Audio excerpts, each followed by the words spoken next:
O Andreas, né, falou: Renan, fale sobre o pastor Mirim que disse que nenhum estuprador merece ser chamado que estão xingando ele. Saudades das Havaianas de pau. Assim, cara, um estuprador merece coisas muito ruins, né, o pastor Mirim. Dito isso,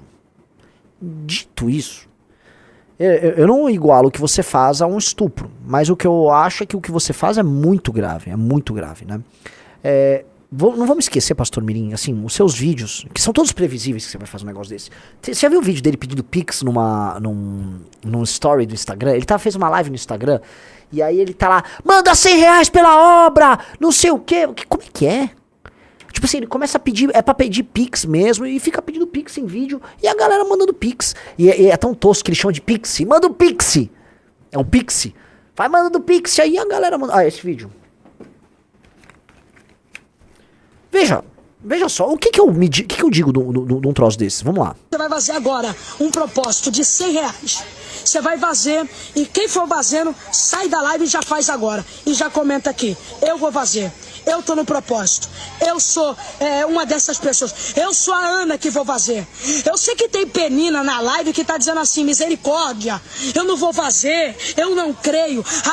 Quem grita mais forte, se é penina ou se é Ana? Ana grita dizendo, eu tenho, você não tem. A Bíblia diz que ela canta cânticos de provocação. Eu tenho, você não tem. A Bíblia diz que ela canta cânticos de provocação. Eu tenho, você não tem. Eu posso e você não pode. Só que aí o que a Bíblia diz? Canção. Não é pra quem não crê. É lá que você vai fazer. Você que já fez, comenta aí agora. Missionário, eu já fiz o meu propósito. Você vai mandar no direct. Eu já fiz o meu propósito. Eu estou dentro. Eu sou a Ana que tá gritando pela casa. Eu sou a Ana que tá gritando pela família. Eu sou a Ana que tá gritando pelo esposo. Eu sou a Ana que tá gritando pelo filho. Eu sou a Ana gritando pela porta de emprego. Deixa eu fazer uma pergunta. Alguém aqui que tá no chat pertence a alguma igreja que tem essa prática de você ter que mandar um dinheiro pra fazer um propósito? Eu tô perguntando de maneira muito, muito sincera. Porque se você pertence a uma igreja que faz isso, você tem ideia de que, na verdade, assim, a chance de você só tá sendo trouxa é muito grande? Porque, assim como... A gente depois vai ter que comentar sobre aquela foto, né? Eu não consigo acreditar que a igreja católica fique validando o padre pedófilo. Né? E a gente às vezes vê algumas coisas, né? Eu também tenho que comentar, né? Que, assim, os evangélicos precisam falar que, pô, isso aí é golpe, isso é roubo. Isso é roubo. Estão te roubando, isso é um truque, é um golpe vagabundo. É lógico que ele só tá falando qualquer coisa pra tomar um dinheiro. Vocês não têm sistemas de defesa? Sistemas cognitivos de defesa? Não põe essa na tela ainda, que senão vão correlacionar com a... Vou esperar. Assim, vocês não têm sistemas cognitivos de defesa pra falar, isso aqui me parece golpe. Porque me parece que não. A pessoa que mandou um pixie, ele falou, manda um pixie. Um pixie pra um sujeito desses, que já tá... O cara, o Riso, ele já fez aquele procedimento de mentira. Sim. Uma pessoa com 14 anos já perdeu os dentes originais dele. Ele botou um dente de mentira. Porque ele já tá tão envolto na cultura da picaretagem que o corpo dele... Lembra que eu falei... aliás, obrigado pelas mensagens. A evolução convergente, né? O processo de convergência evolutivo. O cara já tá num processo de metamorfose no meio da adolescência pra virar o Pablo Marçal. Então, em vez da adolescência fazer ele deixar de ser uma criança para ser o adulto Miguel, ele sai da criança e ele vira o adulto Pablo Marçal. E ele já meteu o dente de porcelana. Isso é de uma, né? Os pais, assim, gente, os pais estão usando o filho pra dar golpe. Os pais, pra mim, tem que ser presos. E aí, cara, no Renanistão, assim, a gente tá tentando, em nome da liberdade de expressão, de uma suposta liberdade religiosa, não, legal, mas vamos combinar aqui, talvez, e veja só, talvez seja coisa de regular, isso, porque quando eu olho que a igreja do pai desse menino, provavelmente, né, ele deve ser o dono da igreja, ela não paga nenhum imposto. Ela é praticamente inteira subsidiada. E aí ela não paga imposto, ela é inteira subsidiada. E aí eles ficam tomando dinheiro das pessoas usando esses gatilhos de atenção. Não pagam imposto pra porra nenhuma. E aí a igreja compra avião. E aí é isso, eles vão comprando coisa. Vamos combinar que isso é um golpe? E esses caras sequer estão pagando imposto nesse golpe? Vamos combinar que isso não é muito diferente do jogo do tigrinho? Eu não tô falando das igrejas sérias. Eu tô falando disso aqui. Isso aqui é um golpe. Isso aqui é um golpe. Não adianta falar pra mim que não é golpe. Isso, um cara botou um estelionato gospel. Isso é um estelionato gospel. Isso é golpe. E lá vai Renan comprando mais uma briga, mas vamos falar o quê? Que não é golpe? Se chegar um parente meu e falar, Renan, eu tô indo na igreja do cara lá que tá me pedindo, manda o Pix pra fazer a promessa. Você tá sendo roubado. Você tá sendo roubado. Estão te roubando. E estão roubando com uma Bíblia na mão, cara. É assim, a pessoa não tem nenhuma vergonha na cara. A pessoa que rouba com uma Bíblia na mão, esse cara é um canalha. É um canalha, assim, de marca maior. É um canalha, assim. É o cara que rouba com a Bíblia na mão, um tipo de canalha, assim, você não espera nada. Esse cara nem veio do templo, né? Esse cara tem que tomar uma cana. Tem que ser preso por muito tempo. Porque um cara que pega uma Bíblia, pega a fé do outro e usa isso pra roubar grana, monta o CNPJ de igreja e tal. E aí, esse cara, ele topa qualquer golpe, galera. Esse cara vai ser corrupto na política, esse cara vai ser corrupto com a família dele. Esse cara não vale a água que bebe. Esse cara é um dos piores tipos de ser humano que existe, tá? E precisamos falar isso porque... E eu tô aqui, ó. Eu tô do lado, sou de direita, tô do lado dos cristãos. Dito isso, naturalizar padre pedófilo, que eu até agora não entendo como é que ficam naturalizando ainda, né? E... no universo evangélico, esse tipo de coisa, pelo amor de Deus. Aí vem falar, não, nós cristãos... Nós quem, cara pálida? Nós quem, cara pálida? Nós quem? E quem leva os votos aí?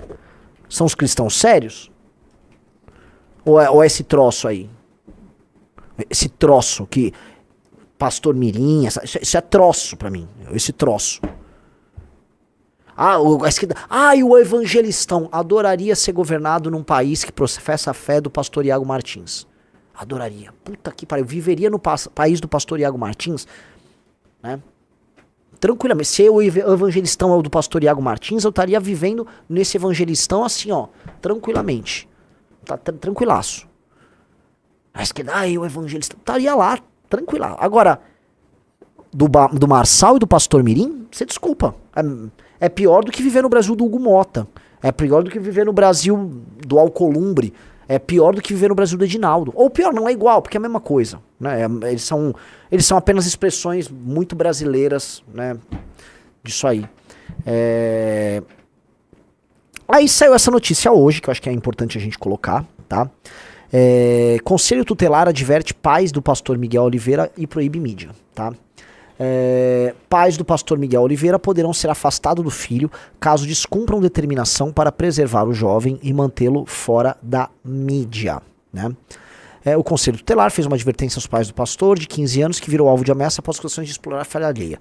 A coluna apurou que representantes do Conselho se encontraram com a família do religioso nesta terça-feira e proibiram a divulgação de vídeos da atuação do jovem em cultos evangélicos. Miguel Oliveira, que se diz profeta, que esse é o ponto, ele é um profeta. Eu dou uma cara de pau. Assim, com 15 anos eu era um moleque. Um moleque. Ele é um profeta. Porque, assim, é inegável que é um talento. Eu tenho algumas opiniões sobre os trejeitos. Agora, tem uns trejeitos que entregam, vamos dizer, que ele deveria ser muito bom no teatro. E eu acho que se ele não estivesse com uma família de pastores, e estivesse com uma família progressista, eu saberia exatamente o que ele seria, como ele estaria vestido, os trejeitos, as mãos, Conheço bem, ele parece muito um amigo meu que estudou comigo na faculdade. Sabe quem, ô Riso? Quem? Um que é todo teatral, fala assim. Ah, conheço. Ele era assim, tá? Adorava imitar pastor evangélico. Mesmo, esse garoto não me engana, tá? E esse garoto, né, tô falando disso, não falei nada demais, tô falando que esse garoto tem vocação pro teatro. E aí os pais pegaram essa vocação. É um menino, né, uma inteligência verbal clara.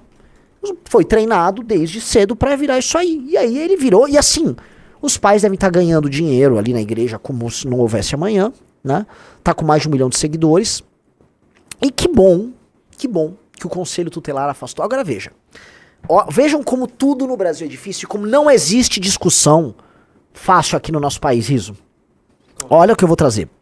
Quando a gente fala em Conselho Tutelar, a gente fala o seguinte, um problema, e a gente fala assim, a invasão da esquerda a invasão da esquerda na autoridade familiar, certo? A forma como a esquerda invade a autoridade da família. Vocês não acham que o Estado não deve... Quem aqui acha que o Estado quer invadir a esfera familiar? Todo mundo acha. E todo mundo fala, não, os pais têm que decidir, certo? Agora, nesse caso, tô perguntando, tá errado o Conselho Tutelar? Tá errado? Os pais estão usando o filho pra dar um golpe, pra dar golpe na praça. Um cara falou, eu acho. Aí entendi, assim, entendi. O garoto não vai na escola, o garoto basicamente é uma ferramenta para dar golpe. Vamos ser, é uma ferramenta para dar golpe. Estão dando golpe com uma criança. Estão usando uma criança para dar golpe por aí. Tá. Né? O grande problema que a gente precisa falar, em todos os temas importantes no Brasil, e temas políticos e tal, é que como há uma deturpação das liberdades, toda vez que a gente fala da instância da família, ou instância individual aqui, a gente percebe que essas instâncias, esses domínios que em sociedades sérias e maduras, ou virtuosas, elas são importantes para impedir o avanço do Estado. Por exemplo, as discussões que os Estados americanos têm sobre drogas, sobre propriedade privada, sobre liberdade religiosa.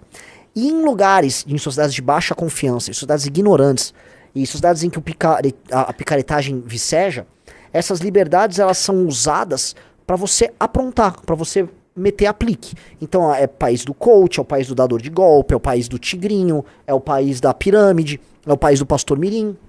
Então as liberdades, né, que quando a gente fala em pressupostos liberais, democráticos, são importantes para você construir supostamente sociedades virtuosas, elas de nada servem porque elas são prontamente deturpadas, tá, por uma sociedade, por indivíduos que estão só usando a liberdade para ser filha da puta. Então a liberdade religiosa no Brasil se torna um negócio de golpe. E aí você percebe, pô, isso mexe muito com políticos intervencionistas, isso é muito maluco, porque a gente chega, assim, entendi, não é o sistema de governo que molda as pessoas, são as pessoas que moldam os sistemas de governo. Tá certo assim, se você pegar um regime, como por exemplo os regimes comunistas, de fato, né, eles produziram, vamos dizer, sociedades ruins, mesmo lugares que, pô, vamos dar um exemplo, compara a Coreia do Norte, Coreia do Sul, Alemanha Ocidental, Alemanha Oriental, né, mesmo povos que constroem sociedades de confiança, comunismo atrapalha, inclusive, né, não teve nada mais sociedade de desconfiança do que a Alemanha Oriental na mão da Stasi, em que vizinho investigava vizinho, pai investigava filho, era uma sociedade de vigilância opressiva. Mas né, as democracias elas são atrapalhadas por um problema aí de virtude mesmo, né? E aí a gente olha assim, como é que fica essa liberdade religiosa? E eu não acho que tem que cobrar imposto de templo religioso, igrejas não tem que pagar imposto. Eu realmente não acho que igreja tem que pagar imposto. Dito isso, o que é uma igreja e o que é um golpe? Talvez seja o momento de falar, ó, isso aqui não é uma igreja. Por que falar que esse pastor tá numa igreja? E eu já sei, vai chegar talvez algum cara da bancada evangélica e me ligar, Renan, cuidado com esse discurso, porque vão usar o seu discurso para perseguir os bons religiosos, que eu posso contraditar. Não, vão usar o seu discurso para permitir que os outros roubem. Então a gente vai ter que chegar no meio termo aí, porque o que é uma igreja séria, o que é uma picaretagem? O que é uma igreja séria, o que é uma picaretagem? O que é golpe, o que não é golpe? O que é uma confusão patrimonial entre os donos da igreja e a igreja? A igreja compra um avião. Só o dono da igreja usa o avião. Entendi. Aí, você vai pegar esses aviões, esses helicópteros que são comprados por esses televangelistas, eles pertencem às igrejas. Entendeu, Riso? Sim. Mas só o dono ali que usa. Isso aí é muito cômodo, né? É muito cômodo. Partidos políticos fazem isso, tá? Tem partido político, tem jatinho, tem helicóptero. Já vou avisar, a missão não vai ter uma porra dessa. Imagina, a gente vai, monta a missão, aí o Renan tá andando de helicóptero. É pela causa. Pela causa? A gente comprou um helicóptero. Eu não vou falar, tem partido que aluga mansões pra putaria, pra fazer reuniões de putaria. Não vou falar aqui, não vou citar. Mas os caras mantêm, entendeu? Usam um fundo pra, né, estruturar. E assim, muitos acordos são feitos na putaria. Né? Acordos políticos são feitos na cachaça, com muita prostituta. Cadê as putas? Cadê as putas? Cadê as putas? Cadê as putas? Cadê as putas? Cadê as putas? Cadê as putas? Cadê as putas? Calma. Cadê as putas? Cadê as putas? Cadê as putas? Cadê as putas?